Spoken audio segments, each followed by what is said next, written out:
Well, hope you're having a great day today. It's good to talk with you again. Here in Minnesota today, it is very hot.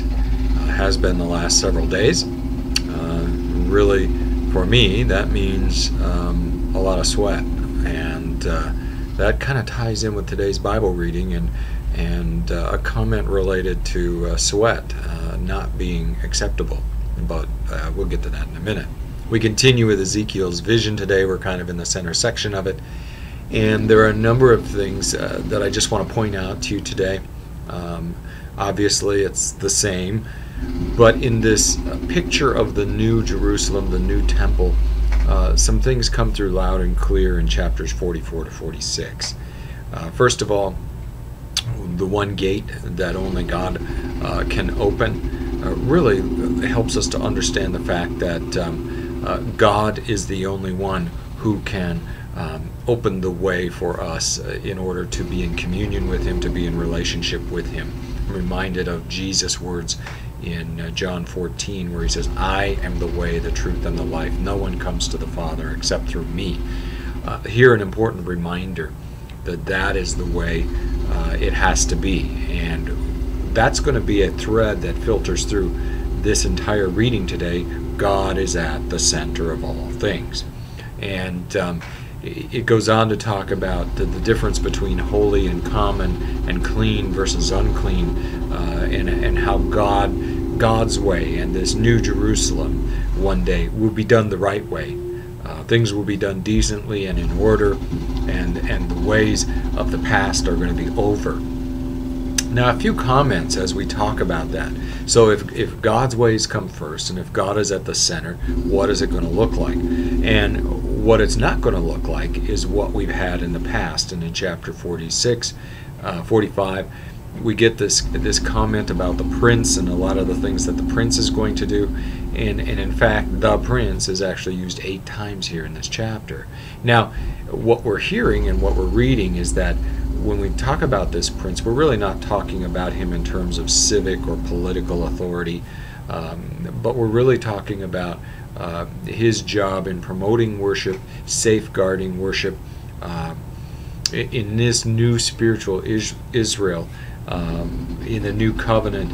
You know, it's going to come down to here's how I should praise and extol and love God and glorify Him. And God lays this out very clearly, and that's why we have this picture of how the sacrifices are done, alluding back to Levitical practices.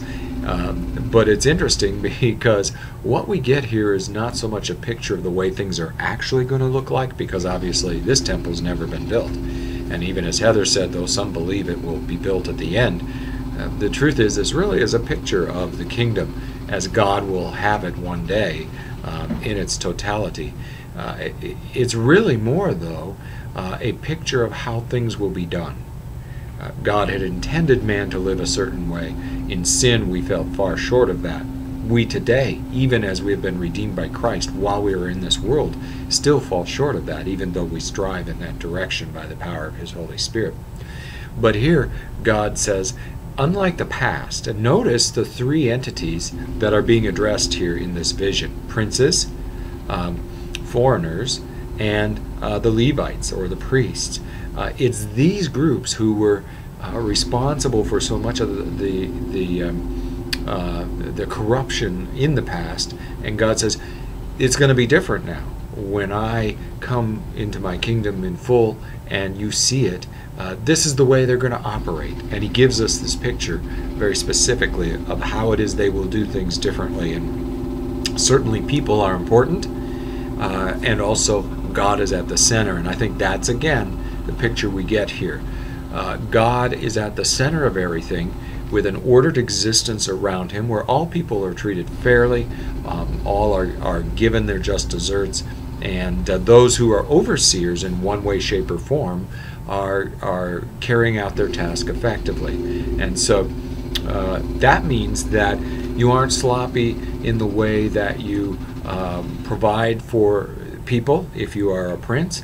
It also means that if you are a priest, you aren't sloppy in the way you go about your tasks of leading and conducting worship and sacrifices. And in this case, it means you wear clothing that makes you not so susceptible to sweat, because sweating, there's nothing wrong with a good sweat. God is not saying that. What he's saying is, again, give us this picture of what is right before God. And what is right before God is we do things well. We do things making God the priority. If he's most important to us, we take the greatest care when we are serving him and loving him and praising him. So we'll have this new Jerusalem, this coming kingdom, as promised by God, and he will be at the center of it.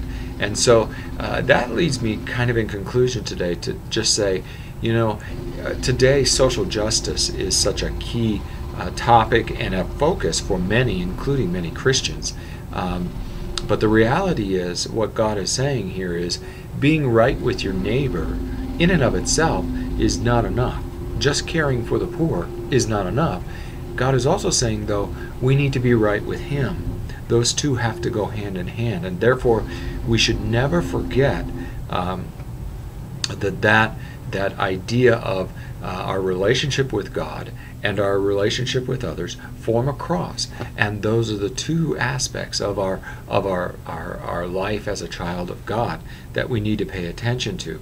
So be right with your neighbor and be right with God, and as we do that in whatever role God gives us, then that's going to begin to give us a picture of how God will have things set up once this kingdom comes in its fullness. And so, again, points us to the future, gives us hope. God is going to do it right, and his servants will do it right too, as he guides and directs. So with that in mind, look out for your neighbor, but also look to your God this day, and give thanks to him and offer your praises to him as you worship.